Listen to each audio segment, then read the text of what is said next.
차가운 도자기, 파편이 값비싼 대리석 바닥 위로 흩어지며 내는 날카로운 소리는 신하윤의 인내심이 끊어지는 소리와 같았다. 그녀의 아버지는 분노로 얼굴이 붉게 달아올라 있었고 그의 목소리는 저택의 높은 천장을 울렸다. 그는 마치 신성한 계시라도 되는 듯이 최민준이라는 이름을 반복해서 외쳤다. 그 이름은 하윤에게는 성공과 부의 상징이 아니라 목을 조여오는 차가운 족쇄일 뿐이었다. 최민준 상무와의 결혼은 우리 신가에 다시 없을 기회다.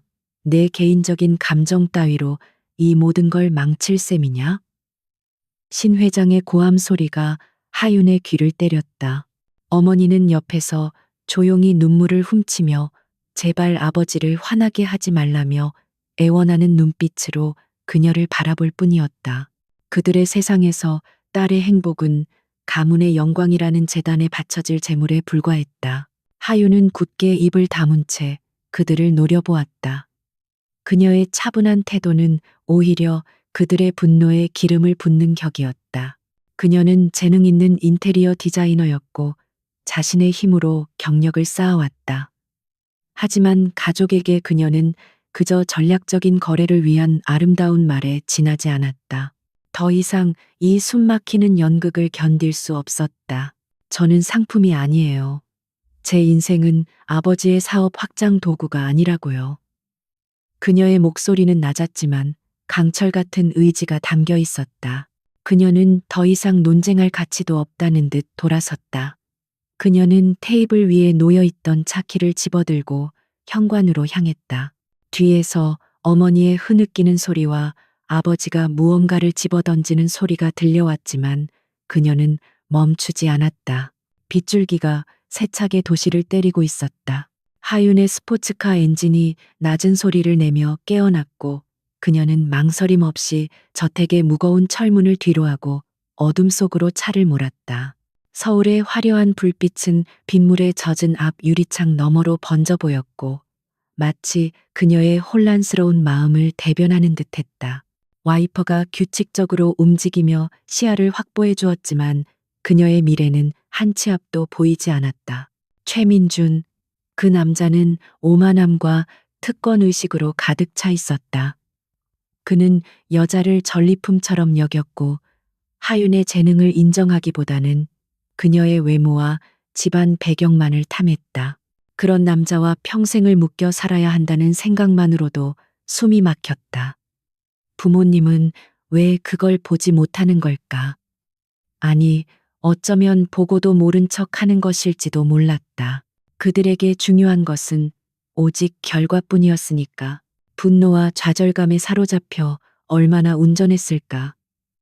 익숙한 강남의 거리를 벗어나자 화려한 건물들은 점차 낡고 낮은 건물들로 바뀌어갔다. 그녀는 잠시 차를 세우고 감정을 추스르기 위해 일부러 어둡고 한적한 골목으로 핸들을 꺾었다. 빗소리만이 가득한 좁은 골목길은 그녀의 절망적인 심정과 묘하게 어울렸다. 바로 그때 헤드라이트 불빛에 무언가가 비쳤다. 쓰레기 더미 옆에 사람 형상에 무언가가 쓰러져 있었다.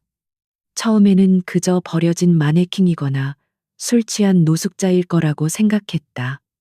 위험한 일에 엮이고 싶지 않았다. 그녀는 무시하고 지나치려 했지만 차마 발길이 떨어지지 않았다. 아주 미세하게 그 형체가 움직이는 것 같았다. 바람 때문일 수도 있었지만 그녀의 양심이 경고 신호를 보냈다. 결국 하윤은 차에서 내려 우산을 펼쳐들었다. 하이힐 소리가 빗소리에 묻히며 조심스럽게 그 형체로 다가갔다. 가까이 다가갈수록 역한 냄새와 함께 불길한 예감이 엄습했다.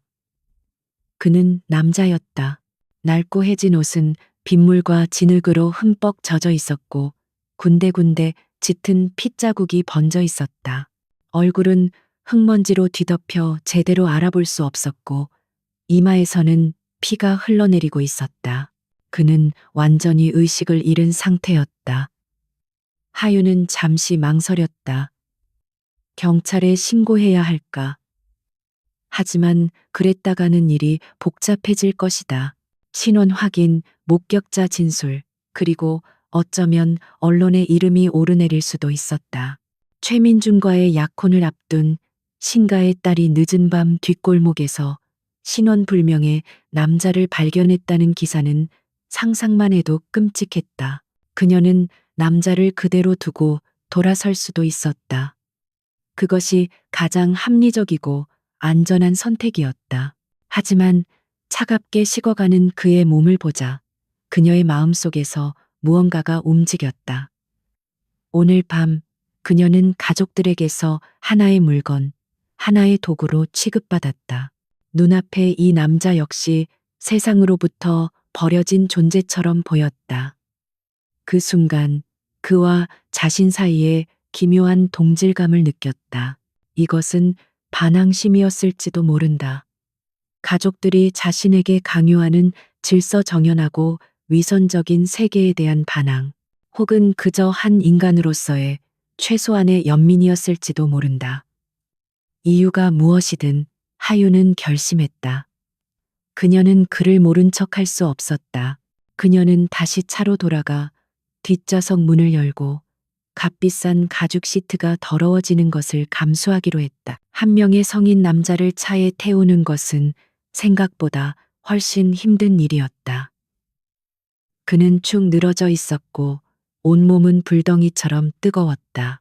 하유는 온 힘을 다해 그의 팔을 끌어당기고 몸을 밀어 넣었다. 그녀의 옷과 머리카락은 흠뻑 젖었고 그의 몸에서 나는 퀴퀴한 냄새와 피비린내가 뒤섞여 코를 찔렀다. 마침내 그를 뒷좌석에 겨우 눕혔을 때 그녀는 숨을 헐떡이며 잠시 차에 기댔다. 자신이 지금 무슨 짓을 하고 있는지 스스로도 믿을 수 없었다. 하지만 이미 엎질러진 물이었다. 그녀는 운전석에 올라타 자신의 아파트로 향했다. 부모님과 함께 사는 저택이 아닌 온전히 그녀 자신만의 공간으로. 그곳은 그녀의 유일한 안식처였지만 오늘 밤 그 안식처는 정체 모를 손님을 맞이하게 되었다. 아파트 주차장에 도착한 하유는 다시 한번 남자를 부축해 엘리베이터로 향했다. 다행히 늦은 시간이라 마주치는 사람은 없었다. 현관문을 열고 안으로 들어서자 그녀의 취향이 고스란히 드러나는 깔끔하고 모던한 공간이 나타났다. 그리고 그 공간의 한가운데에 그녀는 이질적인 존재인 그를 데리고 들어왔다. 그녀는 거실 소파에 조심스럽게 그를 눕혔다. 고급스러운 회색 패브릭 소파가 더러워지는 것을 막기 위해 급하게 수건 몇 장을 깔았다.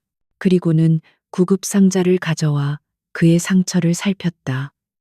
이마의 상처는 깊었지만 다행히 소독하고 지혈하자 피는 멎었다. 그의 옷을 벗길 수는 없어서 젖은 수건으로 얼굴과 손의 흙먼지를 조심스럽게 닦아주었다.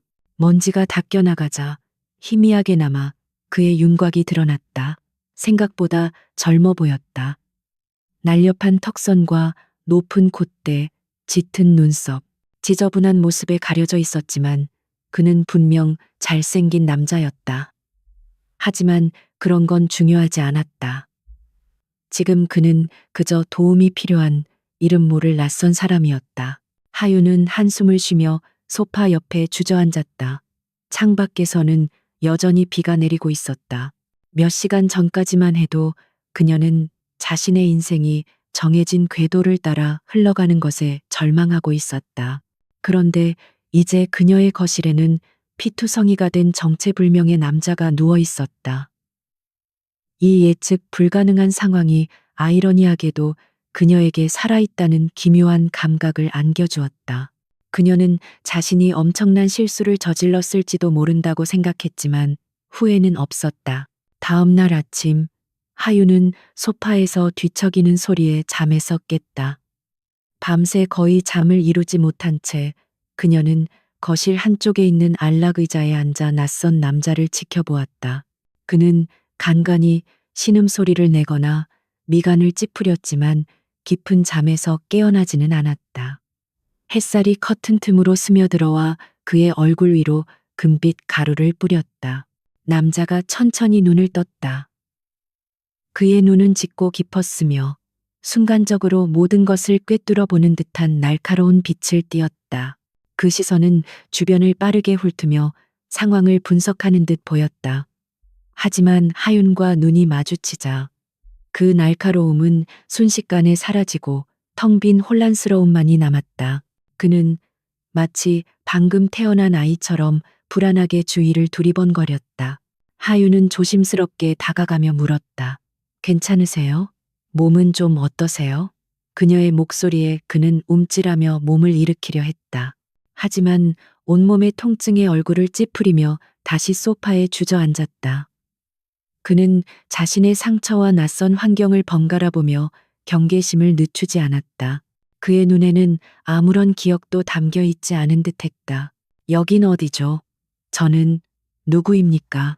그의 목소리는 잠겨 있었지만 의외로 듣기 좋았다. 기억상실. 하윤은 최악의 상황을 예상했지만 막상 현실이 되자 눈앞이 캄캄해졌다. 그녀는 어젯밤의 일을 차분히 설명해 주었다. 골목길에서 피를 흘리며 쓰러져 있던 당신을 발견했고 너무 위험해 보여서 일단 집으로 데려왔다고. 남자는 아무 말 없이 자신의 손을 내려다 보았다. 깨끗하게 닦여 있었지만 군데군데 굳은 살이 박여 있고 상처투성이인 손이었다. 그는 자신의 과거에 대한 아무런 단서도 찾을 수 없었다. 하윤은 그에게 잠시 지호라는 이름을 붙여주기로 했다. 그저 부르기 편하기 위한 임시 방편이었다. 그는 아무런 이해 없이 그 이름을 받아들였다. 그렇게 그들의 기묘한 동거가 시작되었다. 하윤은 지호에게 입을 만한 옷을 사다 주었다. 비싼 브랜드는 아니었지만 깨끗하고 편안한 옷이었다.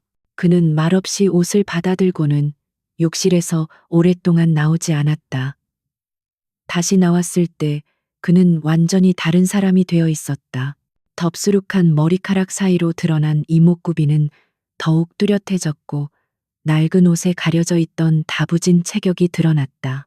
지호는 거의 말을 하지 않았다. 그는 대부분의 시간을 창밖을 내다보거나 하윤이 일하는 모습을 조용히 지켜보며 보냈다. 하지만 그의 존재는 이상하게도 하윤을 안정시켰다. 그는 그림자처럼 조용했지만 그 침묵은 위협적이기보다는 왠지 모를 든든함을 주었다. 그는 또한 놀라울 정도로 깔끔했다. 자신이 머문 자리는 항상 정돈했고 하윤이 식사를 차려주면 감사 인사를 잊지 않고 조용히 그릇을 비웠다. 하지만 평화는 오래가지 않았다. 최민주는 하윤이 자신의 전화를 피하고 약혼 준비에 비협조적으로 나오자 의심을 품기 시작했다. 그는 사람을 시켜 그녀의 아파트를 감시하게 했다. 그리고 며칠 지나지 않아 그의 손에 사진 몇 장이 들어왔다. 하윤의 아파트 창가에 서 있는 낯선 남자의 사진이었다. 최민준의 얼굴은 분노로 일그러졌다. 그날 오후 하윤의 아파트 초인종이 거칠게 울렸다. 문을 열자 그곳에는 싸늘하게 굳은 얼굴의 어머니와 그녀의 어깨를 감싸 안은 채 경멸적인 표정을 짓고 있는 최민준이 서 있었다. 그들은 허락도 없이 안으로 들이닥쳤다. 그리고 거실 소파에 앉아 책을 보고 있던 지호를 발견하자 최민준의 눈에서 불꽃이 튀었다. 신하윤, 이게 무슨 경망스러운 짓이야. 저 거렁뱅이는 대체 누구지? 최민준의 목소리에는 노골적인 경멸이 가득했다. 하윤의 어머니는 창백해진 얼굴로 지호를 위아래로 훑어보며 믿을 수 없다는 듯 입을 막았다. 그녀는 딸이 어떻게 이런 쓰레기를 집에 들일 수 있는지 이해할 수 없다는 표정이었다. 지호는 조용히 자리에서 일어났다. 그는 고개를 살짝 숙인 채 겁을 먹은 듯한 표정을 지었다. 하지만 그의 내면에서는 차가운 분노가 소용돌이치고 있었다. 그는 최민준의 얼굴, 그의 오만한 말투, 하윤을 소유물처럼 대하는 태도 하나하나를 자신의 머릿속에 각인시켰다. 지금은 힘을 숨기고 상황을 관찰해야 할 때였다. 하윤은 지호의 앞을 가로막으며 최민준을 노려보았다. 함부로 말하지 마세요. 이 사람은 다쳐서 도움이 필요한 사람일 뿐이에요. 그녀의 단호한 태도에 최민준은 어이가 없다는 듯 코웃음을 쳤다. 그는 마치 더러운 벌레를 보는 듯한 눈으로 지호를 쳐다보며 말했다. 도움? 길거리에서 주워온 개한테나 줄 법한 동정심이군. 당장 저놈을 내쫓아. 내 집안과 내 집안의 체면을 더럽히기 전에. 그의 말은 비수처럼 날아와 하윤의 가슴에 밝혔다. 어머니는 옆에서 울먹이며 딸의 팔을 붙잡았다. 얘야, 제발 민준 씨, 말 좀 들어라. 이게 다 무슨 망신이니. 압박은 극에 달했다. 한쪽에서는 자신의 미래를 좌우할 약혼자가 위협하고 다른 한쪽에서는 어머니가 눈물로 호소했다. 모든 시선이 하윤에게 쏠렸다. 그녀가 어떤 선택을 내릴 것인지 지켜보고 있었다. 지호는 여전히 고개를 숙이고 있었지만 그의 귀는 모든 소리를 빨아들이고 있었고 그의 마음은 하윤의 다음 행동을 기다리고 있었다. 하윤은 깊게 숨을 들이마셨다. 그녀는 어머니의 손을 뿌리치고 최민준을 향해 한 걸음 다가섰다. 그녀의 눈빛은 더 이상 흔들리지 않았다. 여긴 내 집이에요. 내 집에서 누구를 내보내고 말고는 내가 결정해요. 두 분 다 당장 나가주세요. 이것은 그녀의 인생에서 가장 용감한 선언이었다. 그녀는 더 이상 인형처럼 조종당하지 않겠다고 선포한 것이다. 최민준의 얼굴은 분노로 시뻘개졌다. 그는 감히 자신의 말을 거역한 하윤을 믿을 수 없다는 듯 쳐다보았다. 그는 마지막 경고를 날렸다. 후회하게 될 거다, 신하윤. 이깟 거렁뱅이 하나 때문에 네가 뭘 잃게 될지 똑똑히 보게 될 거야. 그는 거칠게 돌아서서 문을 박차고 나갔고 어머니는 절망적인 표정으로 딸을 한번 쳐다본 뒤 그의 뒤를 따라 나갔다. 현관문이 닫히자 아파트 안에는 무거운 침묵이 내려앉았다. 하윤은 온몸에 힘이 빠져나가는 것을 느끼며 벽에 기댔다. 방금 자신이 저지른 일의 무게가 어깨를 짓눌렀다. 이제 가족과의 관계는 돌이킬 수 없게 될 것이고 최민주는 분명 보복해 올 것이다. 두려움이 엄습했지만 이상하게도 후회는 없었다. 그때 조용히 서 있던 지호가 그녀에게 다가왔다. 그는 아무 말 없이 그녀를 바라보았다. 그의 눈에는 더 이상 겁먹은 기색이나 혼란스러움이 없었다. 그 자리에는 하윤이 전에 본 적 없는 깊고 복잡한 감정이 담겨 있었다. 그것은 미안함과 고마움, 그리고 어쩌면 그녀를 지키겠다는 조용한 맹세처럼 보였다. 두 사람 사이에는 말보다 더 강력한 유대감이 형성되고 있었다. 최민준과 어머니가 폭풍처럼 휩쓸고 간 후 하윤의 아파트는 한동안 어색한 침묵에 잠겨 있었다. 그 사건은 두 사람 사이에 보이지 않는 벽을 허물었고 동시에 새로운 종류의 긴장감을 만들어냈다.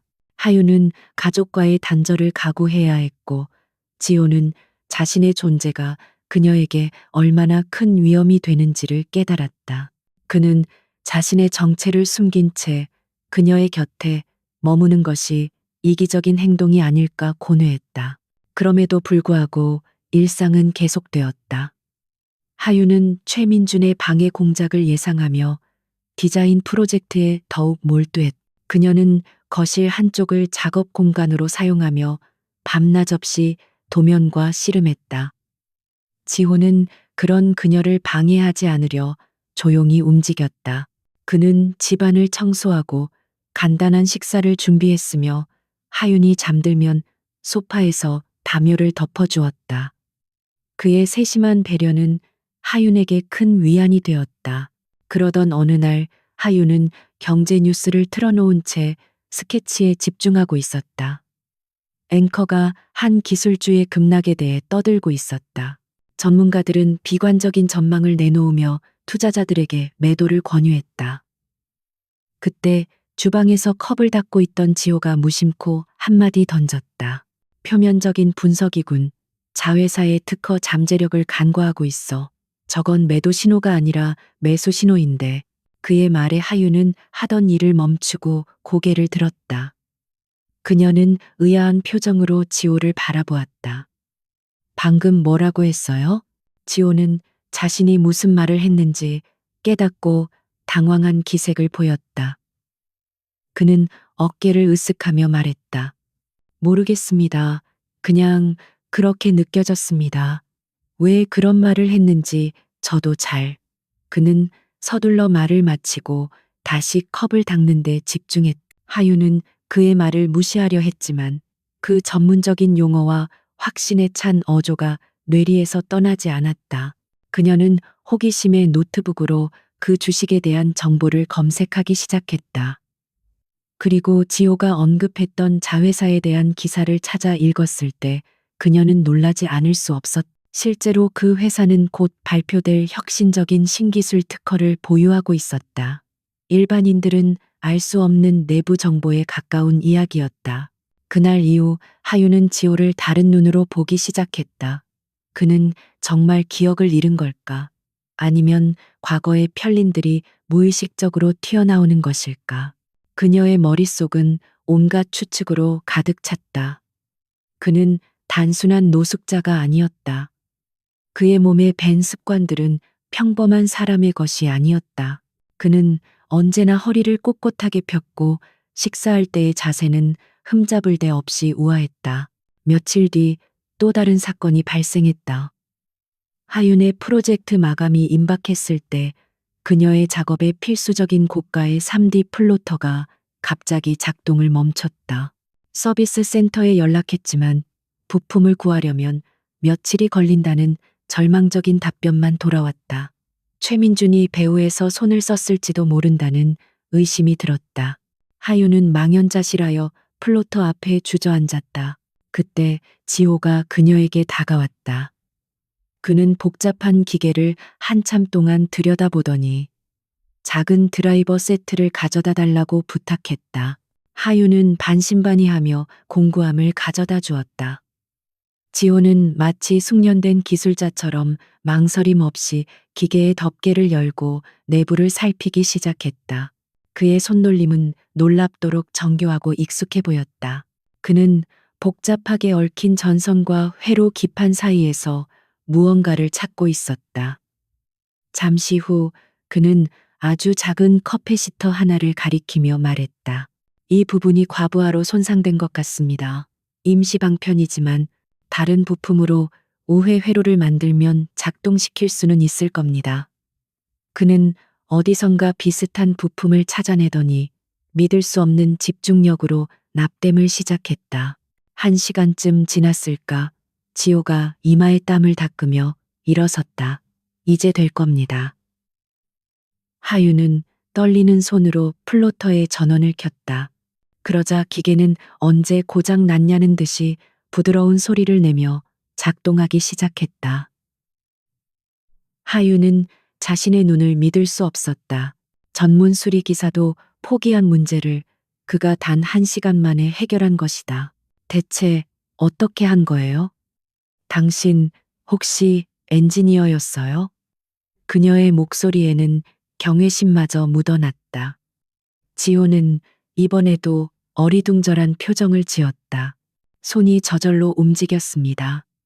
마치 예전에도 이런 일을 해본 것처럼요. 하지만 아무것도 기억나지 않습니다. 그의 대답은 언제나 같았지만 하유는 더 이상 그 말을 곧이곧대로 믿을 수 없었다. 이 사건들을 계기로 두 사람의 관계는 미묘하게 변화했다. 하윤의 마음속에서 그에 대한 연민은 호기심으로, 호기심은 점차 신뢰로 바뀌어 갔다. 그녀는 더 이상 그의 과거를 캐묻지 않았다. 대신 현재의 그를 있는 그대로 받아들이기 시작했다. 그가 누구였든 지금 그는 자신을 도와주고 지켜주는 유일한 사람이었다. 그녀는 그에게 자신의 디자인 작업에 대해 이야기해 주었고 그는 의외로 예리한 조언을 해주곤 했다. 그의 신미아는 전문가 수준이었고 공간 활용에 대한 그의 아이디어는 하윤에게 새로운 영감을 주었다. 그와 함께 있으면 그녀는 세상의 모든 위협으로부터 안전하게 보호받는 듯한 기분을 느꼈다. 그것은 최민준이 주는 값비싼 선물이나 가문이 주는 안정감과는 차원이 다른 진정한 평온함이었다. 어느 늦은 밤, 하윤은 마감에 쫓겨 책상 앞에서 졸고 있었다. 그때 따뜻한 김이 나는 찻잔이 조용히 그녀의 앞에 놓였다. 고개를 들자 지호가 걱정스러운 눈으로 그녀를 내려다보고 있었다. 너무 무리하지 마십시오. 그의 낮은 목소리가 피로에 지친 그녀의 마음을 부드럽게 감쌌다. 하윤은 말없이 차를 한 모금 마셨다.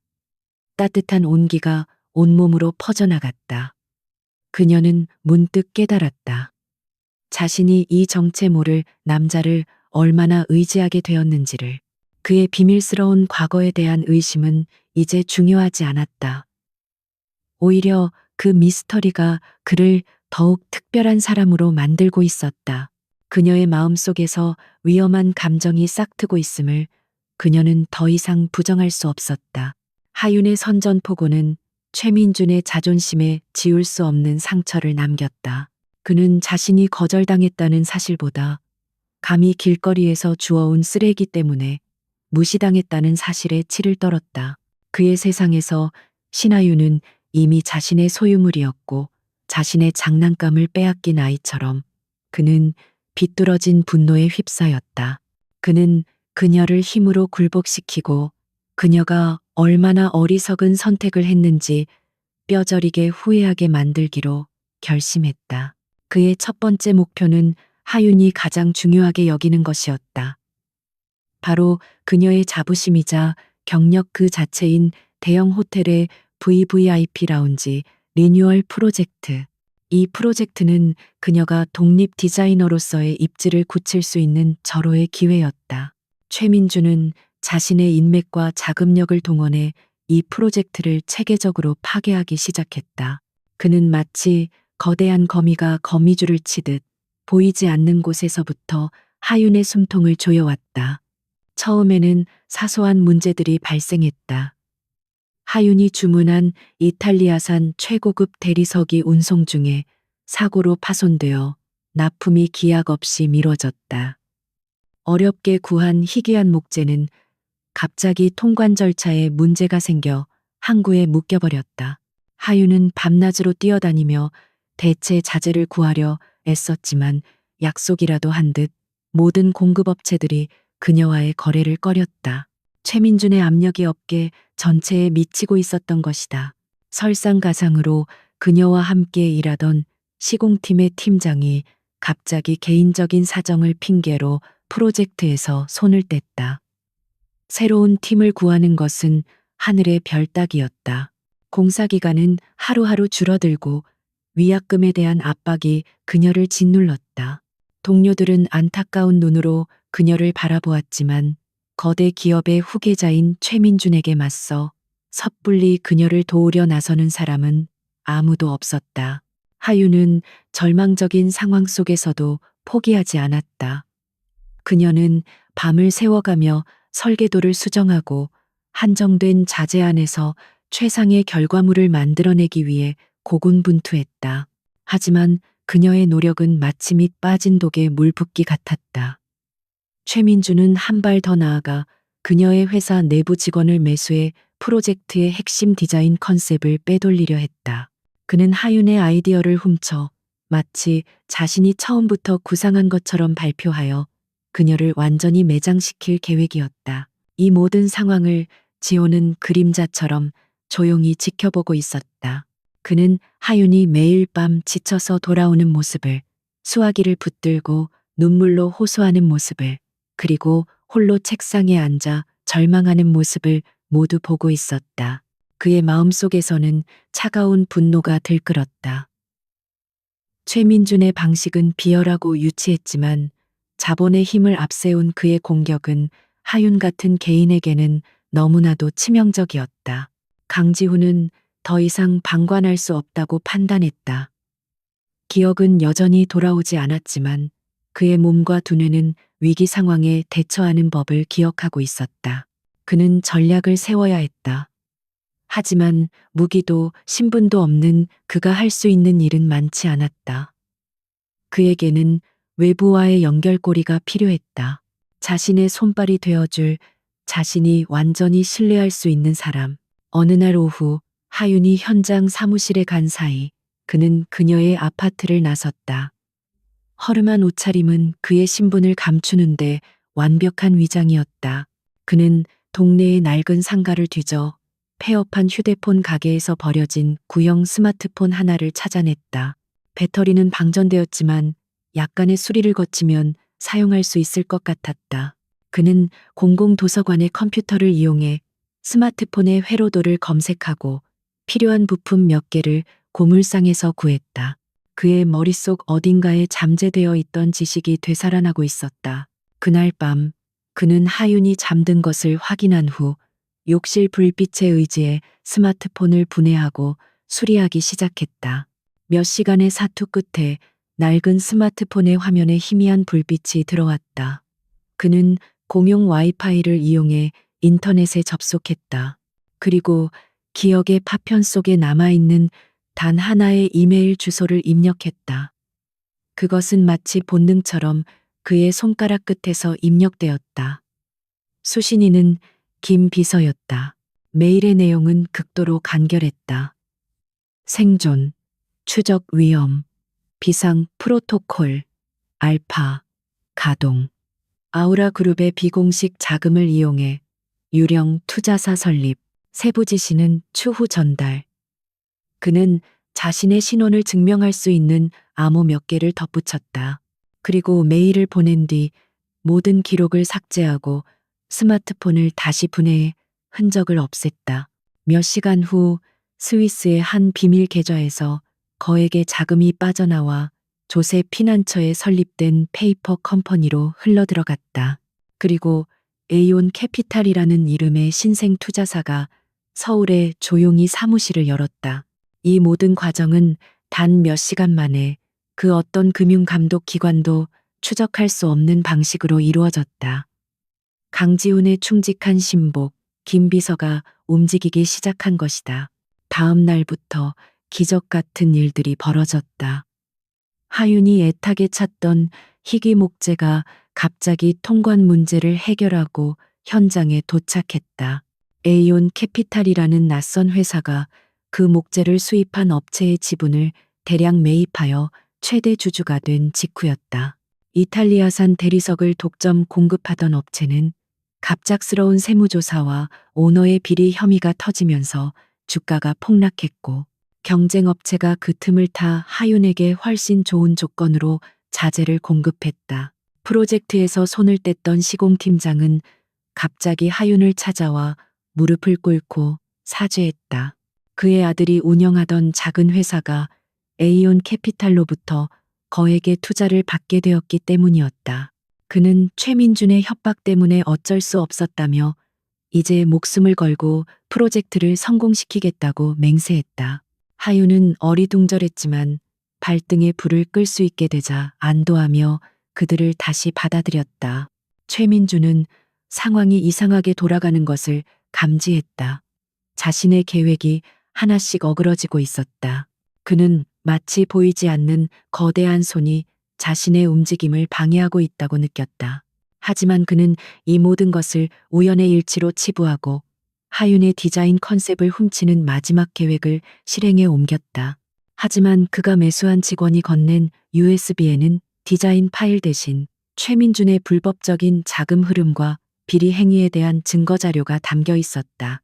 그 직원은 이미 오래전부터 강지훈의 사람이었던 것이다. 며칠 후 최민준의 회사는 주력 사업 중 하나에서 예상치 못한 손실을 입었다는 공시를 냈다. 액수는 크지 않았지만 회사의 명성에는 치명적인 타격이었다. 그 손실은 공교롭게도 에이온 캐피탈이라는 신생 투자사가 주도한 공매도 공격의 결과였다. 최민준은 경로했지만 상대를 알 수 없었기에 속수무책으로 당할 수밖에 없었다. 하윤의 프로젝트는 다시 순조롭게 진행되기 시작했다. 그녀는 이 모든 행운이 어디서 왔는지 알지 못했다. 그저 자신의 노력이 마침내 결실을 보는 것이라고 생각했다. 하지만 그녀가 기뻐하며 현장으로 달려나갈 때 아파트 창가에서 그녀의 뒷모습을 바라보는 한 남자가 있었다. 지호, 아니 강지호는 조용히 미소 지었다. 이것은 단지 시작에 불과했다. 반격의 서막이 이제 막 올랐을 뿐이었다. 하윤의 프로젝트가 기적적으로 정상 궤도에 오르면서 아파트의 분위기는 한결 가벼워졌다.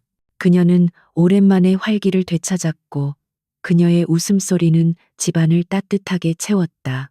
하지만 하윤의 평화가 깊어질수록 지호의 내면은 더욱 복잡한 어둠 속으로 가라앉았다.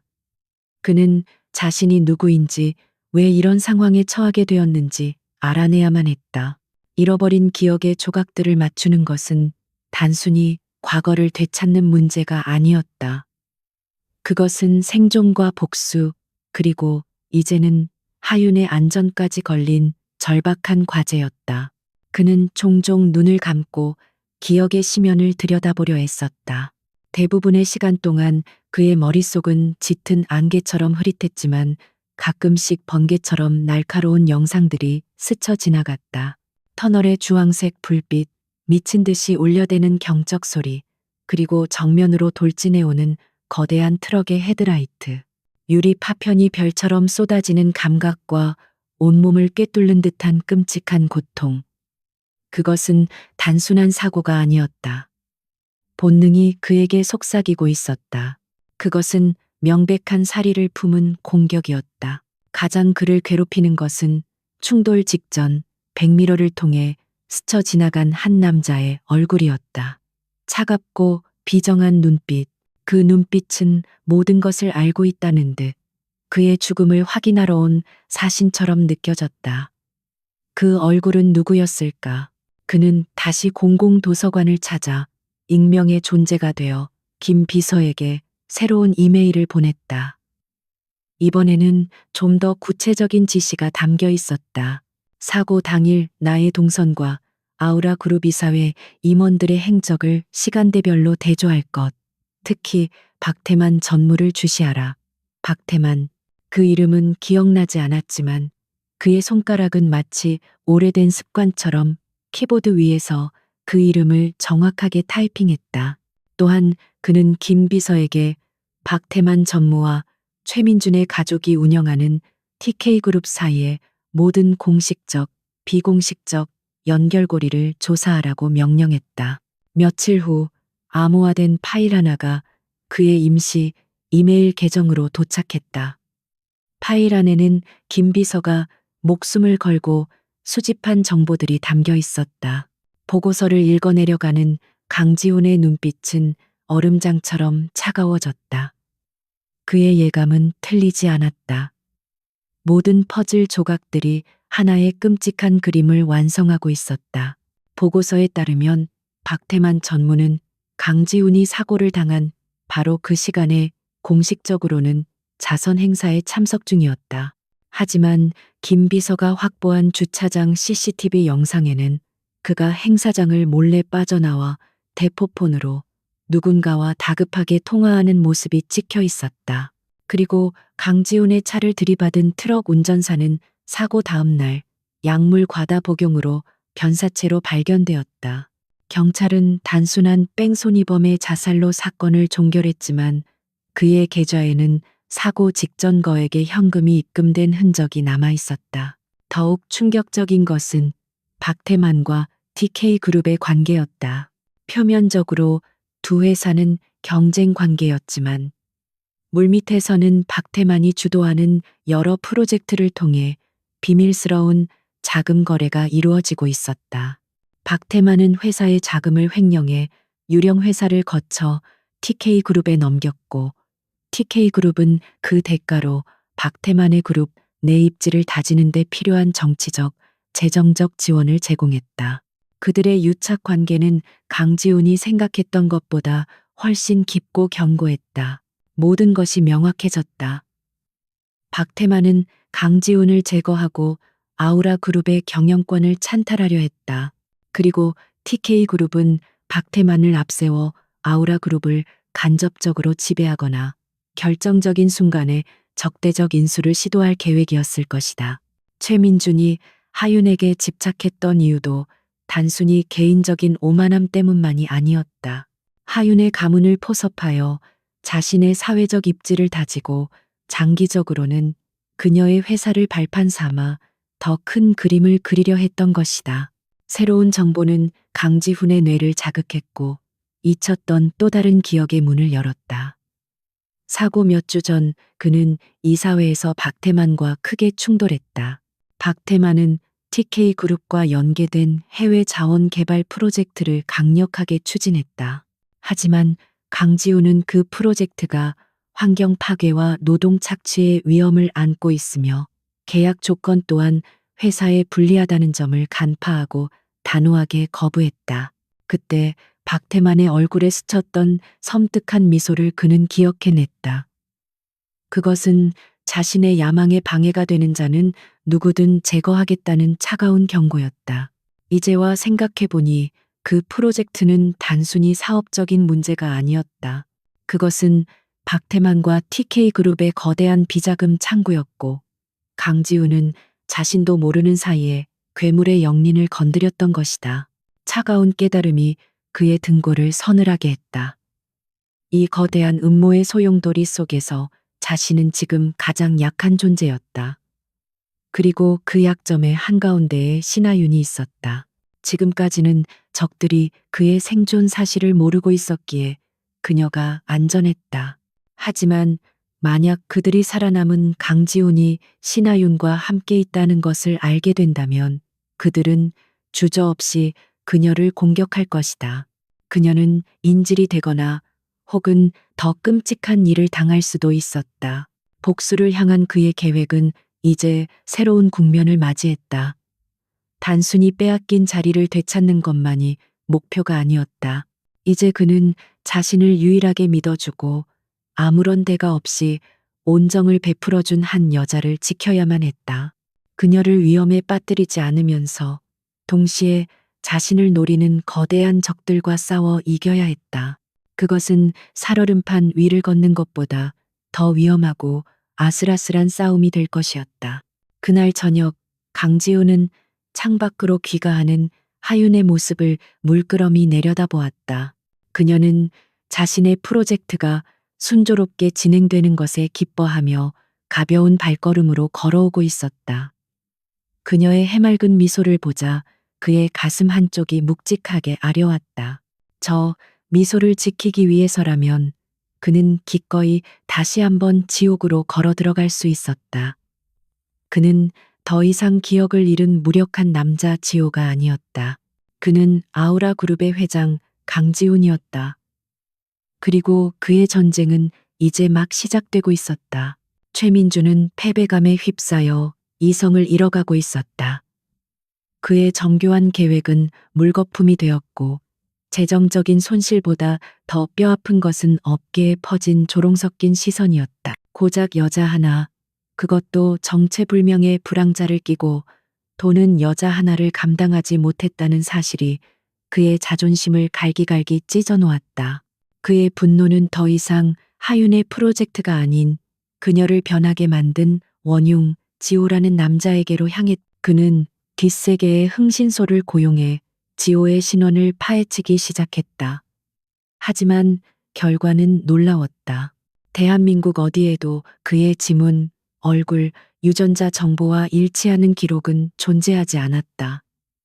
그는 말 그대로 유령이었다. 과거가 없는 남자는 의심을 사기에 충분했다.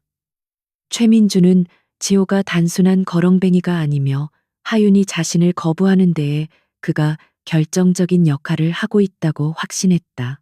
그는 이제 합법적인 사업가 행세를 집어던지고 거리의 양아치들이나 쓸 법한 방식으로 그들을 압박하기로 마음먹었다. 위협은 서서히 하지만 분명하게 다가왔다. 하윤이 늦은 밤 프로젝트 현장에서 차를 몰고 돌아올 때면 검은색 세단이 몇 시간이고 그녀의 뒤를 바짝 따라붙었다. 창문을 내리고 음흉한 미소를 짓거나 갑자기 속도를 높여 위협하는 행동도 서슴지 않았다.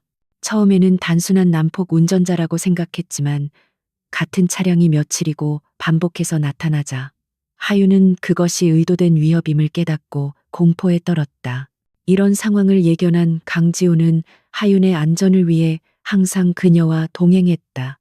어느 날 밤 또다시 검은색 세단이 그들의 차 뒤에 유령처럼 달라붙었다. 하윤은 공포에 질려 핸들을 쥔 손이 떨려왔다. 그때 조수석에 앉아있던 지호가 침착하게 말했다. 진정해요. 내가 지시하는 대로만 운전해요. 그의 목소리는 이상할 정도로 차분해서 오히려 하윤을 안정시켰다. 다음 사거리에서 우회전, 속도 줄이지 말고. 그의 지시에 따라 하윤이 핸들을 꺾자 뒤따르던 차도 급하게 따라붙었다. 이제부터 복잡해집니다. 집중해요. 100m 앞에서 좌회전, 바로 이어지는 좁은 골목으로 진입. 그가 말한 골목은 지도에도 잘 나오지 않는 차 한 대가 겨우 지나갈 수 있는 낡은 시장길이었다. 하윤은 이런 길을 알 리가 없었다. 하지만 그의 확신에 찬 목소리에 이끌려 무의식적으로 핸들을 돌렸다. 그들의 차는 미로 같은 골목길을 능숙하게 빠져나갔고 마침내 검은색 세단을 따돌리는데 성공했다. 아파트 주차장에 차를 세운 하윤은 여전히 심장이 격렬하게 뛰는 것을 느끼며 지호를 바라보았다. 어떻게 이 길을 알았어요? 그는 잠시 침묵하더니 기억상실 환자의 단골 메뉴 같은 대답을 내놓았다. 나도 모릅니다. 그냥 이쪽으로 가야만 할 것 같았습니다. 그의 대답은 하윤의 의심을 더욱 증폭시킬 뿐이었다. 최민준의 위협은 점점 더 대담하고 폭력적으로 변해갔다. 며칠 후 하윤은 클라이언트와의 미팅을 위해 카페로 걸어가고 있었다. 그때 건장한 남자 2명이 그녀의 앞을 가로막았다. 그들은 실수인 척 그녀와 세게 부딪혀 그녀가 들고 있던 서류와 가방을 땅에 쏟아지게 했다. 하윤이 당황하며 물건을 줍는 사이 한 남자가 그녀의 팔을 거칠게 움켜쥐었다. 최민준 상무님이 안부 전하더군. 더 이상 고집 부리다가 정말 불행한 일을 당하기 싫으면 알아서 기는 게 좋을 거라고. 남자의 목소리는 낮았지만 살기가 가득했다. 하윤은 공포로 얼어붙었다. 사람들이 지나다니는 대낮의 거리 한복판에서 이런 일이 벌어지다니 믿을 수 없었다. 그녀가 비명을 지르기도 전에 어디선가 그림자처럼 나타난 지호가 그들 사이에 끼어들었다. 상황은 순식간에 벌어졌다. 지호는 하윤의 팔을 붙잡은 남자의 손목을 정확하게 낚아채 비틀었다. 악! 하는 비명과 함께 남자의 손에서 힘이 풀렸다. 다른 한 명이 주먹을 날리자 지호는 상체를 살짝 비트는 것만으로 가볍게 피한 뒤 상대의 팔을 잡아당겨 그의 힘을 역이용했다.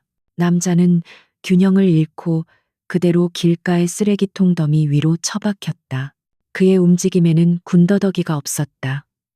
그것은 길거리 싸움꾼의 막싸움이 아니라 고도로 훈련된 전문가의 효율적이고 치명적인 기술이었다. 그는 단 몇 초 만에 건장한 남자들을 무력화시켰다. 그는 더 이상 지체하지 않고 멍하니 서 있는 하윤의 손을 잡고 그 자리를 빠르게 벗어났다. 그의 손은 놀랍도록 따뜻하고 강인했다. 아파트로 돌아오는 내내 두 사람 사이에는 아무런 대화도 없었다. 현관문이 닫히고 나서야 하윤은 참았던 숨을 몰아쉬었다. 공포와 충격, 그리고 정체 모를 감정이 뒤섞여 그녀의 머릿속은 혼란스러웠다. 그녀는 떨리는 목소리로 물었다. 대체 당신 누구예요? 그녀는 그의 얼굴을 뚫어지게 쳐다보았다. 더 이상 어수룩하고 혼란스러워 보이던 남자는 없었다. 그 자리에는 냉철하고 위험한 낯선 남자가 서 있었다. 강지우는 그녀의 흔들리는 눈빛을 마주하며 깊은 갈등에 휩싸였다. 지금 모든 것을 털어놓아야 할까? 하지만 섣부른 고백은 그녀를 더 큰 위험에 빠뜨릴 수 있었다. 그는 고통스러운 표정을 지으며 마지막까지 자신의 역할을 연기하기로 했다. 모르겠습니다. 정말 아무것도 기억나지 않아요. 그저 당신을 지켜야 한다는 생각에 몸이 멋대로 움직였습니다. 그의 대답은 더 이상 하윤에게 아무런 설득력도 갖지 못했다. 그녀는 그가 거짓말을 하고 있다는 것을 알 수 있었다. 하지만 왜 거짓말을 하는지는 알 수 없었다. 분명한 것은 그녀가 구해준 남자가 상상 이상으로 복잡하고 위험한 비밀을 품고 있다는 사실이었다. 그리고 그 위험이 이제 자신들의 턱 밑까지 차올랐다는 것도. 아파트 안의 공기는 이전과는 비교할 수 없을 정도로 무겁게 가라앉았다. 둘 사이의 신뢰와 의심이 위태로운 경계선 위에서 팽팽하게 맞서고 있었다. 최민준의 부하들이 길거리에서 무력하게 제압당했다는 보고는 그의 마지막 남은 이성을 끊어버렸다. 지호라는 남자는 단순한 싸움 실력을 넘어선 무언가 특별한 훈련을 받은 자임에 틀림없었다. 최민준의 머릿속에서 의심은 확신으로, 분노는 편집증적인 집착으로 변해갔다. 그는 더 이상 간접적인 위협으로는 신하윤을 굴복시킬 수 없다고 판단했다. 그는 그녀 자체를 손에 넣어 그 정체불명의 남자를 어둠 속에서 끌어내기로 결심했다. 그날 밤 하윤은 늦게까지 이어진 현장 감리를 마치고 피곤한 몸을 이끌고 사무실 건물을 나섰다. 어두운 지하 주차장으로 향하는 그녀의 발걸음 소리가 공허하게 울려 퍼졌다. 그녀가 자신의 차에 다가섰을 때 갑자기 옆에 주차되어 있던 검은색 밴의 문이 열리며 복면을 쓴 남자 서너 명이 튀어나왔다. 그들의 움직임은 이전의 양아치들과는 차원이 달랐다. 그들은 신속하고 조직적으로 움직이며 순식간에 그녀를 둘러쌌다. 소리 지르면 다친다. 한 남자가 그녀의 입을 막고 팔을 뒤로 꺾었다. 하유는 극심한 공포 속에서도 저항했다. 얼마 전 지호가 무심코 알려주었던 호신술 동작을 떠올리며 남자의 발을 힘껏 밟고 팔꿈치로 그의 복부를 가격했다. 하지만 수적 열쇠는 명백했다. 다른 남자들이 그녀를 붙잡아 밴으로 끌고 가려던 바로 그 순간 주차장 기둥 뒤에서 한 그림자가 섬광처럼 튀어나왔다. 강지훈이었다. 그는 더 이상 자신의 능력을 숨기지 않았다. 그의 눈빛은 분노로 차갑게 빛났고 그의 움직임은 한치의 망설임도 없었다. 그는 가장 가까이 있던 남자의 목덜미를 가격해 단숨에 의식을 잃게 만들었다. 다른 한 명이 칼을 꺼내 휘두르자 그는 몸을 숙여 칼날을 피하는 동시에 상대의 손목을 꺾어 칼을 떨어뜨리게 하고 그 칼자루로 남자의 관자놀이를 강타했다. 그것은 싸움이라기보다는 일방적인 제압에 가까웠다. 그는 주차장의 지형지물을 완벽하게 활용하며 마치 한 마리의 흑표범처럼 적들 사이를 파고들었다. 몇 분도 채 지나지 않아 건장한 남자들은 모두 바닥에 쓰러져 신음하고 있었다. 강지호는 그들의 얼굴을 하나하나 확인한 뒤 충격으로 굳어있는 하윤의 손을 잡고 그녀의 차에 태웠다. 그는 직접 운전대를 잡고 미끄러지듯 주차장을 빠져나갔다. 아파트로 돌아오는 길, 차 안은 숨막히는 침묵만이 흘렀다. 하윤은 떨리는 손을 감추려 주먹을 꽉 쥐었다. 방금 전 그녀의 눈앞에서 벌어진 일은 현실이라고 믿기 어려웠다. 그녀가 알던 어수룩한 남자 지호는 완벽한 허상이었다. 지금 그녀의 옆에서 차가운 얼굴로 운전하고 있는 남자는 훈련된 살인 병기처럼 느껴졌다. 그는 누구이며 대체 어떤 과거를 숨기고 있는 것일까?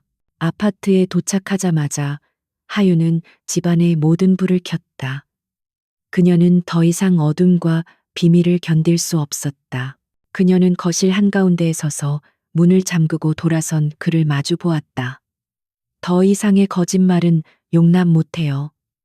기억나지 않는다는 말도 이젠 지긋지긋해요. 말해줘요. 당신 대체 누구야? 그녀의 목소리는 분노와 공포, 그리고 배신감으로 가늘게 떨리고 있었다. 강지우는 그녀의 눈을 피하지 않았다.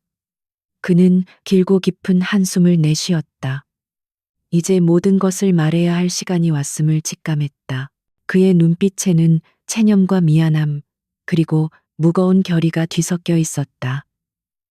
그는 하윤에게 다가가 소파에 앉히고 자신은 그 앞에 조용히 섰다. 마치 중대한 발표를 앞둔 사람처럼 내 이름은 강지훈입니다. 그 이름이 그의 입에서 나온 순간 하윤의 눈이 커졌다. 강지훈, 몇 달 전 의문의 교통사고로 사망했다고 알려진 대한민국 최고의 기업 아우라 그룹의 최연소 회장. 그녀는 그것이 터무니없는 농담이라고 생각하려 했지만 그의 진지한 눈빛은 한치의 거짓도 허용하지 않았다. 그는 모든 것을 털어놓았다. 자신의 지위와 아우라 그룹의 경영권을 노리는 박태만 전무의 야심, 그리고 그와 결탁한 TK그룹의 음모까지. 자신이 당했던 사고는 박태만이 사주한 계획된 암살 시도였으며 가까스로 목숨을 건진 후 원수들의 눈을 속이고 반격을 준비하기 위해 기억 상실을 위장할 수밖에 없었다고 고백했다. 하윤의 프로젝트를 마쿠에서 도왔던 에이온 캐피탈 역시 충직한 김 비서를 통해 자신이 설립한 위장 회사라는 사실도 밝혔다. 그는 그녀가 최민준 때문에 고통받는 것을 더 이상 지켜볼 수만은 없었다고 말했다. 그의 고백은 거대하고 충격적이었지만 지난 몇 주간 그녀가 겪었던 모든 의문스러운 사건들을 완벽하게 설명해 주었다. 하윤의 머릿속은 거대한 폭풍이 휩쓸고 지나간 듯했다. 충격과 불신, 그리고 배신감. 그가 자신을 속였다는 사실에 분노가 치밀었다. 그럼 이 모든 게 당신에게는 연극이었나요? 내가 당신의 적들 때문에 힘들어하는 걸 구경하면서 뒤에서는 신처럼 모든 걸 조종하고 있었던 거예요.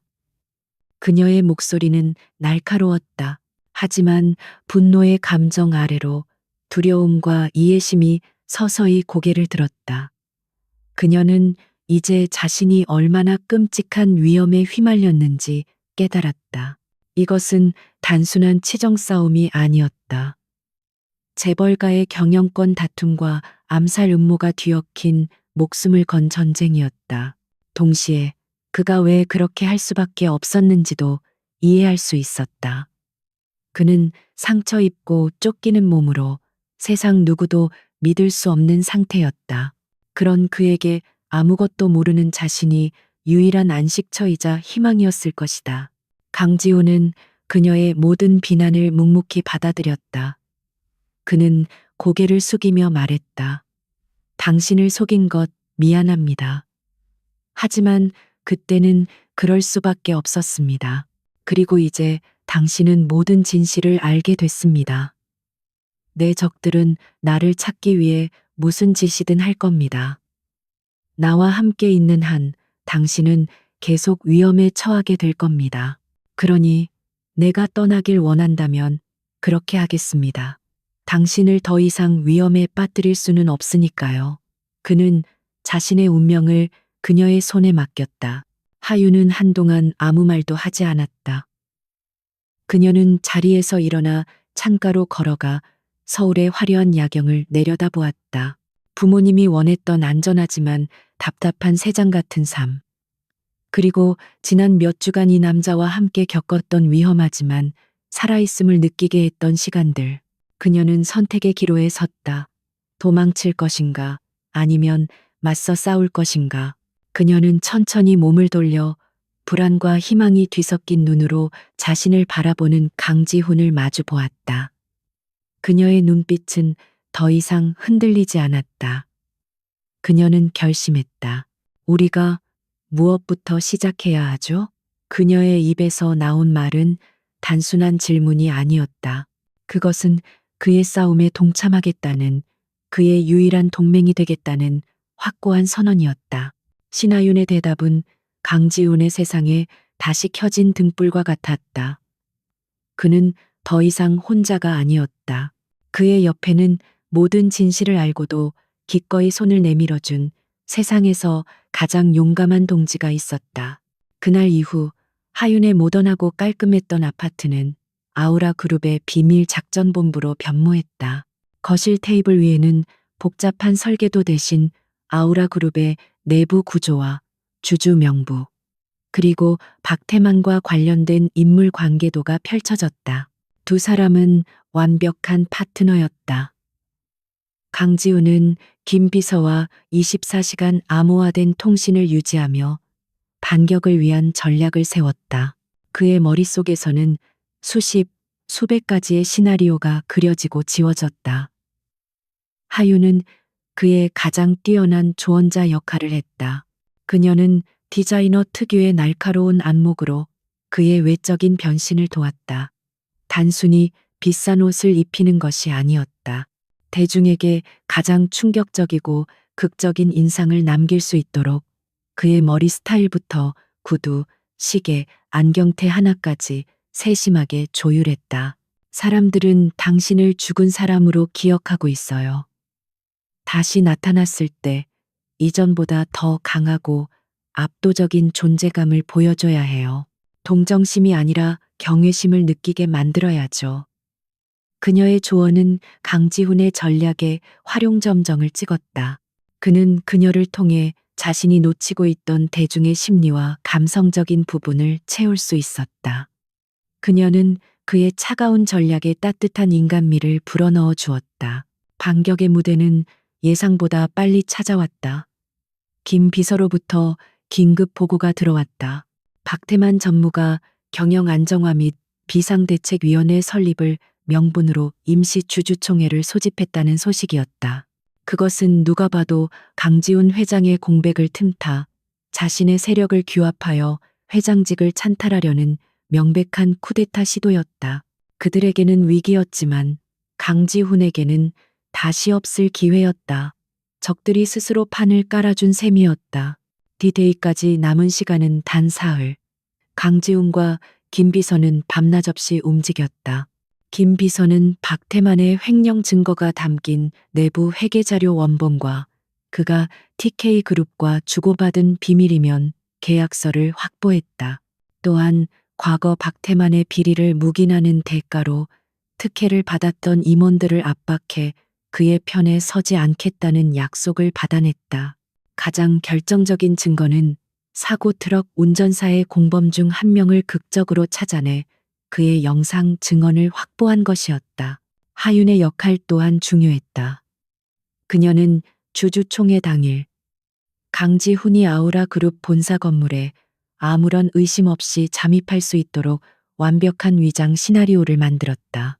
그녀는 자신의 디자인 회사 이름으로 VVIP 라운지 리뉴얼 프로젝트의 최종 프레젠테이션을 바로 그 시간에 예약했다. 그리고 자신의 새로운 운전기사이자 경호원 역할로 말끔하게 변신한 강지훈을 대동하고 건물로 들어갈 계획이었다. 마침내 운명의 날이 밝았다. 아우라 그룹 본사 앞은 일은 아침부터 거대한 변화를 직감한 기자들로 인산인해를 이루었다. 건물 안주주 총회장에는 대한민국의 경제를 움직이는 거물들이 속속 도착했고 팽팽한 긴장감이 감돌았다. 단상에 선 박태만은 슬픔을 가장한 위선적인 표정으로 강지훈 회장을 추모하는 연설을 시작했다. 그는 강지훈의 업적을 칭송하면서도 교묘하게 그의 경영 방식이 너무 독단적이었다는 뉘앙스를 풍겼다. 이제 우리는 슬픔을 딛고 일어나 아우라 그룹의 새로운 미래를 열어야 합니다. 박태만이 비장한 목소리로 외치며 자신을 새로운 회장으로 추대하는 안건을 상정하려는 순간이었다. 육중한 회의장 뒷문이 아무런 예고 없이 활짝 열렸다. 모든 사람들의 시선이 그곳으로 쏠렸다. 눈부신 역광 속으로 한 남자가 천천히 걸어 들어왔다. 흠잡을 데 없이 완벽한 다크 네이비 슈트, 단정하게 넘긴 머리, 그리고 차가운 카리스마가 뿜어져 나오는 깊은 눈빛. 그가 한 걸음씩 내디딜 때마다 장내의 소음은 거짓말처럼 잦아들었다. 사람들은 숨을 죽였다. 저 얼굴, 저 분위기, 죽었다고 알려진 아우라 그룹의 젊은 황제 강지훈이었다. 회의장은 경악과 충격으로 술렁이기 시작했다. 강지훈은 수백 개의 카메라 플래시와 사람들의 시선을 온몸으로 받으며 흔들림 없는 걸음으로 단상을 향해 걸어갔다. 유령이라도 본 듯 새하얗게 질린 박태만의 어깨를 가볍게 밀치고 마이크 앞에 섰다. 그는 잠시 장내를 둘러보았다. 자신을 배신한 자들, 방관했던 자들, 그리고 여전히 충성심을 지키고 있는 자들의 얼굴을 하나하나 눈에 담았다. 내가 죽었다는 소문은 다소 과장된 것 같군요. 그의 낮고 차분한 목소리가 스피커를 통해 울려 퍼지자 회의장은 완전히 침묵에 휩싸였다. 그는 길게 말하지 않았다. 대신 거대한 스크린에 그가 준비한 증거들을 하나씩 띄우기 시작했다. 박태만의 횡령 내역이 담긴 회계장부, TK그룹과의 비밀 계약서, 사고 당일 그의 모습이 찍힌 CCTV 영상, 그리고 마침내 공범의 얼굴이 나와 모든 것을 자백하는 영상 증언까지. 박태만의 얼굴은 잿빛으로 변했다. 그는 거짓말이야. 전부 조작된 거라고. 라고 소리쳤지만 그의 외침은 너무나 공허하게 들렸다. 김 비서의 신호에 따라 미리 대기하고 있던 보안 요원들이 단상으로 올라와 그의 양팔을 붙잡았다. 강지훈이 살아 돌아왔다는 속보가 대한민국의 모든 뉴스 채널을 뒤덮는 순간이었다. 같은 시각 TK그룹의 회장실에서 최민준과 그의 아버지는 TV 화면을 보며 망연자실해 있었다. 신하윤의 집에서 내쫓았던 그 거렁뱅이가, 자신들이 벌레처럼 무시했던 그 남자가 대한민국 경제계의 정점에 서 있는 강지훈 회장이었다는 사실을 도저히 믿을 수 없었다. 하윤의 집에서도 마찬가지였다. 신 회장은 소파에 주저앉아 허탈한 숨을 내쉬었다. 그는 자신의 손으로 가문의 백년대계를 이끌어줄 황금 동아줄을 잘라버린 셈이었다. 주주총회장의 모든 혼란이 정리되고 강지훈은 다시 회장석에 섰다. 그는 자신의 왕좌를 되찾았다. 하지만 그의 시선은 더 높은 곳을 향하고 있었다. 이 모든 것이 가능하게 해준 한 여자, 자신의 어둠 속에서 유일한 빛이 되어준 신하윤을 생각했다. 그는 알았다. 이것은 끝이 아니라 진짜 전쟁의 시작이라는 것을. 그리고 이제 그는 혼자가 아니었다. 강지훈의 귀환은 박태만과 최민준에게 내려진 사형 선고나 다름없었다. 박태만은 구치소에 수감되어 조사를 받았지만 법망을 빠져나가기 위해 필사적으로 버티고 있었다. 최민준의 상황은 더욱 처참했다. TK그룹은 아우라그룹의 잠재적 적대 세력으로 낙인 찍혔고 주가는 연일 폭락했으며 수십 년간 쌓아온 명성은 하루아침에 무너져 내렸다. 궁지에 몰린 쥐가 고양이를 물듯 그들은 이성을 잃은 마지막 발악을 준비하고 있었다. 그들의 계획은 단순하고 악랄했다. 더 이상 잃을 것이 없었기에 그들은 강지훈과 아우라 그룹을 자신들과 함께 진흙탕 속으로 끌고 들어가기로 했다. 박태만의 수족들은 감옥 밖에서, 최민준은 자신의 남은 자금력을 총동원하여 두 갈래의 공격을 감행했다. 하나는 여론을 조작하여 아우라 그룹의 근간을 흔드는 것이었고, 다른 하나는 강지훈이라는 존재 자체를 이 세상에서 지워버리는 것이었다. 며칠 후부터 인터넷과 증권가 찌라시를 중심으로 악의적인 루머가 퍼지기 시작했다. 강지훈이 보험금을 노리고 자작극을 벌였다는 설, 그가 사고 후유증으로 정신이 온전치 않다는 설, 아우라 그룹이 개발 중인 신기술이 사실은 경쟁사의 특허를 도용한 것이라는 설 등 거짓과 왜곡으로 가득 찬 정보들이 바이러스처럼 퍼져나갔다. 그들의 목표는 주가를 폭락시켜 소액 주주들의 패닉세를 유도하고 그 혼란을 틈타 자신들이 내세운 해외 투기 자본이 적대적 MA를 시도하게 만드는 것이었다. 동시에 강지훈의 목숨을 노리는 새로운 그림자가 움직이기 시작했다. 이전의 어설픈 납치 시도와는 달랐다. 그들은 해외에서 활동하는 전문 킬러를 고용했다. 그들의 계획은 강지훈의 공식적인 대외 활동 중에 불의의 사고나 광적인 안티팬의 소행으로 위장하여 그를 암살하는 것이었다. 그들은 강지훈이 결코 피할 수 없는 완벽한 무대를 물색하고 있었다. 하지만 그들이 모르는 사실이 있었다. 강지훈과 신하윤은 그들의 움직임을 손바닥처럼 꿰뚫어 보고 있었다. 강지훈은 자신의 적들이 어떤 종류의 인간인지 잘 알았다. 궁지에 몰린 뱀은 그것이 얼마나 어리석은 행동인지 알면서도 상대를 물려고 하지. 우리는 그들이 마지막 독리를 드러낼 때까지 기다렸다가 그 목을 정확히 밟아줘야 해. 그의 눈은 이미 마지막 전투를 준비하고 있었다. 결전의 장소는 하윤이 제안했다. 그녀가 디자인한 VVIP 라운지가 마침내 완공되었고 호텔 측에서는 대대적인 그랜드 오프닝 행사를 기획하고 있었다.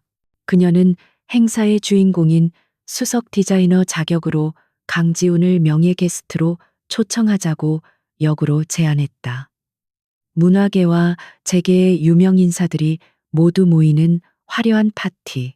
그것은 적들이 경계심을 풀고 접근하기에 더없이 좋은 미끼였다. 강지훈은 그녀의 계획에 동의했다. 하윤의 무대라면 그곳의 모든 구조와 동선을 그녀만큼 잘 아는 사람은 없었다. 김 비서는 의도적으로 강지훈의 행사 참석 일정과 허술해 보이는 경호 계획을 적들에게 흘렸다.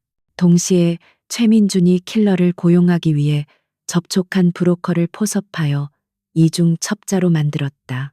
최민준과 박태만의 잔당들이 주고받는 모든 통화 내용과 자금 흐름은 실시간으로 녹음되고 추적되었다.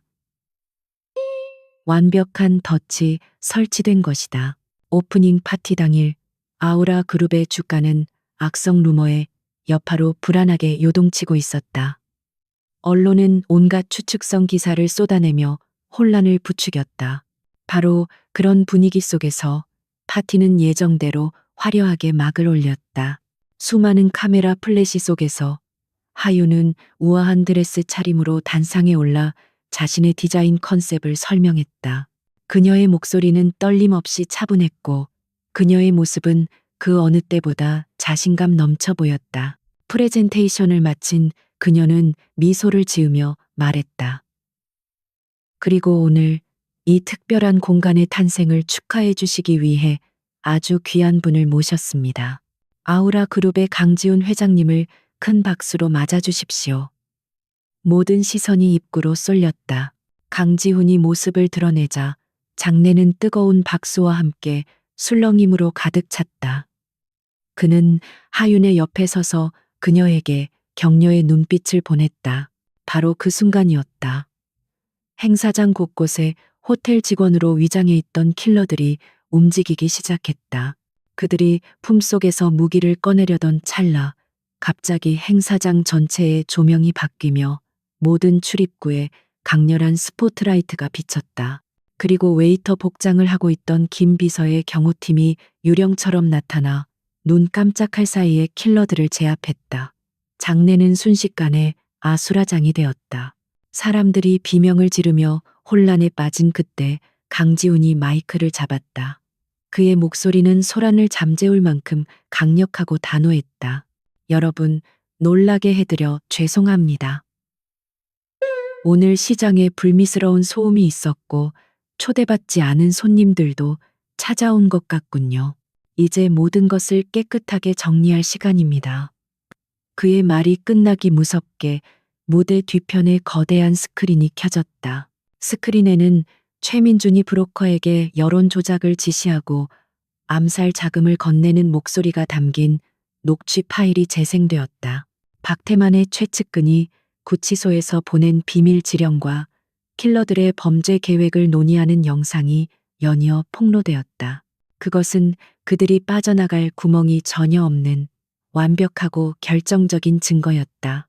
라이브로 방송되던 카메라를 통해 그들의 마지막 범죄 행각은 전 국민에게 생중계되고 있었다. 이 모든 증거는 방금 전 검찰청에 실시간으로 전송되었습니다. 강지훈의 선언과 동시에 TK그룹 회장실에 있던 최민준의 사무실 문을 부수고 검찰 수사관들이 들이닥쳤다. TV 화면 속 강지훈의 차가운 얼굴과 자신에게 다가오는 수사관들의 얼굴을 번갈아 보던 최민준은 허탈하게 웃으며 그 자리에 주저앉았다. 모든 것이 끝났다. 파티장의 혼란 속에서 강지훈과 하윤은 단상 위에 나란히 서 있었다. 수백 개의 카메라 플래시가 그들을 향해 터져 나왔다. 이 모든 소음 속에서 그는 조용히 그녀의 손을 잡았다. 그녀의 손은 따뜻했다. 두 사람은 말없이 서로를 바라보았다. 길고 길었던 싸움이 마침내 끝나는 순간이었다. 그들은 권력이나 힘이 아닌 서로에 대한 믿음과 지혜로 승리했다. 거대한 폭풍이 지나간 자리에는 고요한 평화가 찾아왔다. 대한민국을 떠들썩하게 했던 아우라 그룹의 경영권 분쟁은 강지훈의 완벽한 승리로 막을 내렸다. 박태만과 그의 잔당들은 살인 미수 및 업무상 횡령 등의 혐의로 법의 엄정한 심판을 받았다. 최민준 역시 주가 조작과 살인 교사 혐의로 구속되었고 그의 몰락과 함께 TK그룹은 역사의 뒤안길로 사라질 위기에 처했다. 정의는 더디지만 반드시 제자리를 찾는다는 것을 세상은 다시 한번 목격했다. 아우라 그룹은 강지훈의 지휘 아래 빠르게 안정을 되찾았다. 그는 비리에 연루된 임원들을 과감히 쳐내고 능력 있고 충성스러운 인재들을 파격적으로 등용했다. 그의 오른팔인 김 비서는 부회장으로 승진하여 그의 곁을 든든하게 지켰다. 강지훈은 이전보다 더 강력한 리더십과 현명한 판단력으로 회사를 이끌었고 위기를 기회로 바꾼 그의 이야기는 살아있는 전설이 되었다. 하지만 세상의 모든 스포트라이트가 그를 향해 쏟아질 때 강지훈의 마음은 언제나 단 한 사람을 향해 있었다. 모든 싸움이 끝나고 그는 다시 신하윤의 아파트로 돌아왔다. 비밀 작전 본부처럼 어지러웠던 거실은 다시 그녀의 손길이 닿은 따뜻하고 아늑한 공간으로 돌아와 있었다. 두 사람은 더 이상 쫓기는 자와 숨겨주는 동맹이 아니었다. 그들은 평범한 연인들처럼 함께 저녁을 만들고 소파에 나란히 앉아 영화를 보며 조용한 시간을 보냈다. 그 시간 속에서 그들은 전쟁 같은 현실 속에서는 미처 나누지 못했던 서로의 진짜 모습을 알아갔다. 하윤은 강지훈이 대한민국을 움직이는 거물 회장이기 이전에 사실은 단 것을 좋아하고 가끔은 아이처럼 엉뚱한 농담을 하는 남자라는 것을 알게 되었다. 강지훈은 신하윤이 강인하고 독립적인 디자이너이기 이전에 작은 것에도 감동할 줄 알고 따뜻한 마음을 가진 여자라는 것을 더욱 깊이 깨달았다. 그들의 사랑은 위기 속에서 싹텄지만 평화로운 일상 속에서 더욱 단단하게 뿌리내리고 있었다. 어느 주말 오후 강지훈은 중요한 약속이 있다며 하윤에게 함께 가달라고 부탁했다.